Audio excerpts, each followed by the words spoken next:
গোপালগঞ্জে এনসিপির সমাবেশে বাধা দেওয়া ও হামলার ঘটনার প্রতিবাদে শাহবাগ থেকে বিক্ষোভ মিছিল চলছে এবং সমাবেশ করছে ইনকিলাব মঞ্চ। এই মুহূর্তে সেখানে আছেন আমাদের সহকর্মী কিশোর জাহান, সরাসরি যুক্ত হচ্ছি তার সাথে। কিশোর, আপনি জানাবেন কেমন দেখছেন এই বিক্ষোভ মিছিল, কি দাবি তাদের?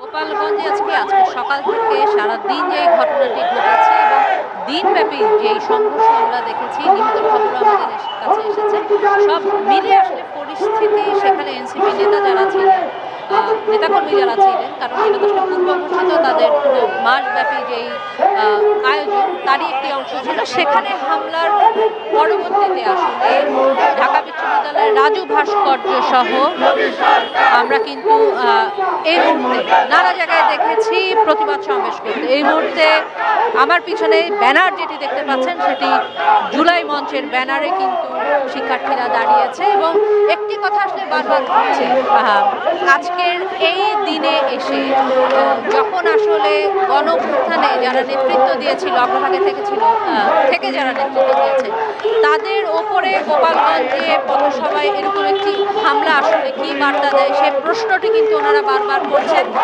একটি কথা বারবার উঠছে, বারবার বলছে যে ফ্যাসিবাদের দোষর যারা আছে তারা যে এখনো আসলে এই বাংলায় অবস্থান করছে এবং ভালোভাবে অবস্থান করছে।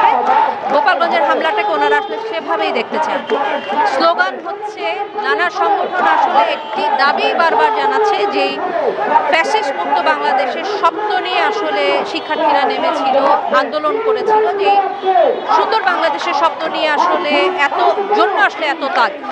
এই গণঅভ্যুত্থানের এক পরে এসে আসলে যারা আন্দোলন দিয়েছে তাদের সাথে এই আচরণ আসলে কি বার্তা দেয় সেই প্রশ্নটি কিন্তু ওনারা বারবার করছিলেন এবং সরকারের কাছে আসলে প্রশ্ন রাখছিলেন যে এই মুহূর্তে আসলে সরকারের নিষ্ক্রিয়তা, সেটাও ওনারা বলছেন যে সরকার এই ধরনের নিষ্ক্রিয়তাটাও প্রশ্নবিদ্ধ। এর আগে আমরা রাজু ভাস্কর্যে কিন্তু ইনকিলাব মঞ্চ আরেকটি সংগঠন তারা কিন্তু পদযাত্রা করেছে এবং সেখান থেকে রাজু ভাস্কর্য থেকে মিছিল নিয়ে ওনারা কিন্তু শাহবাগ থানার সামনে অবস্থান নিয়েছিলেন এবং সেখান থেকে কিন্তু ওনারা কর্মসূচি ঘোষণা করেছেন। এর আগে আমি যেটা জানিয়েছি এবং কর্মসূচিতে ওনারা কিন্তু বলছিলেন যে গোপালগঞ্জে এনসিপি নেতা পর যে হামলার ঘটনা ঘটেছে যারা দোষী তাদের যদি আসলে 24 ঘন্টার ভিতরে গ্রেফতার করা না হয় তাহলে শুক্রবার ওনারা গোপালগঞ্জে লং মার্চ করবে। তো আসলে নানা সংগঠন প্রতিবাদ সমাবেশ করছে এই হামলার প্রতিবাদে এবং